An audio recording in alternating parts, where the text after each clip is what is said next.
ஆபிரகாமின் குமாரனாகிய தாவீதின் குமாரனான இயேசு கிறிஸ்துவின் வம்ச வரலாறு. ஆபிரகாம் ஈசாக்கைப் பெற்றான். ஈசாக்கு யாக்கோபை பெற்றான்.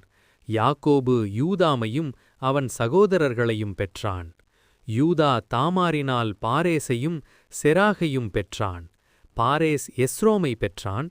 எஸ்ரோம் ஆராமை பெற்றான். ஆராம் அம்மினாதாபை பெற்றான். அம்மினாதாப் நக்சோனை பெற்றான். நக்சோன் சல்மோனை பெற்றான். சல்மோன் ராகாபினால் போவாசை பெற்றான். போவாஸ் ரூத்தினால் ஓபேதை பெற்றான். ஓபேது ஈசாயை பெற்றான். ஈசாய் ராஜாவாகிய தாவீதை பெற்றான். தாவீது உரியாளின் மனைவியினால் சாலமோனை பெற்றான். சாலமோன் ரெகப்பெயாமை பெற்றான். ரெகப்பெயாம் அபியாவை பெற்றான். அபியா ஆசாவை பெற்றான். ஆசா யோசபாத்தை பெற்றான். யோசபாத் யோராமை பெற்றான். யோராம் உசியாவை பெற்றான். உசியா யோத்தாமை பெற்றான். யோத்தாம் ஆகாஸை பெற்றான். ஆகாஸ் எசேக்கியாவை பெற்றான். எசேக்கியா மனாசேயை பெற்றான். மனாசே ஆமோனை பெற்றான். ஆமோன் யோசியாவை பெற்றான்.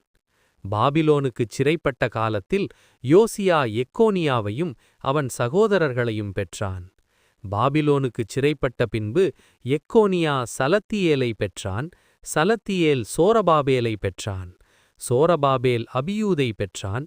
அபியூது எலியாகீமை பெற்றான். எலியாகீம் ஆசோரை பெற்றான். ஆசோர் சாதோக்கை பெற்றான். சாதோக்கு ஆகீமை பெற்றான். ஆகீம் எலியூதை பெற்றான். எலியூது எலெயாசாரை பெற்றான். எலெயாசார் மத்தானை பெற்றான். மத்தான் யாக்கோபை பெற்றான். யாக்கோபு மரியாளுடைய கணவனாகிய யோசேப்பை பெற்றான். மரியாளினிடத்தில் கிறிஸ்து எனப்படுகிற இயேசு பிறந்தார்.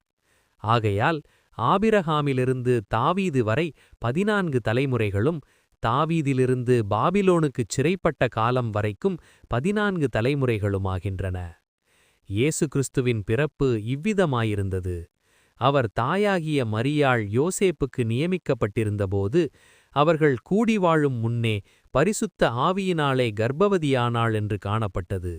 அவள் கணவனாகிய யோசேப்பு நீதிமானாயிருந்து அவளை வெளிப்படையாக அவமானப்படுத்த மனதில்லாமல் அவளை மறைவாக விலக செய்ய நினைத்தான். அவன் இவைகளை சிந்தித்துக் கொண்டிருக்கையில் கர்த்தருடைய தூதன் கனவில் அவனுக்குத் தோன்றி, தாவீதின் குமாரனாகிய யோசேப்பே, மரியாளை உன் மனைவியாக ஏற்றுக்கொள்ள அஞ்சாதே. அவளில் உண்டாயிருக்கிற கர்ப்பம் பரிசுத்த ஆவியினாலே உண்டானது. அவள் ஒரு குமாரனை பெறுவாள். அவர் தமது ஜனங்களின் பாவங்களை நீக்கி அவர்களை ரட்சிப்பதால் அவருக்கு இயேசு என்று பெயரிடுவாய் என்றான்.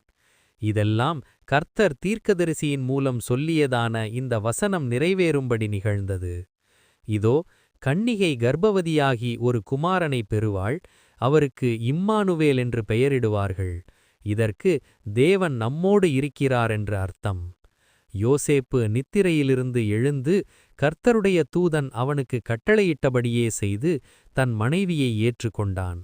அவள் தன் முதற்பேறான குமாரனை பெறும் வரை அவளை அறியாமலிருந்தான். அவருக்கு இயேசு என்று பெயரிட்டான்.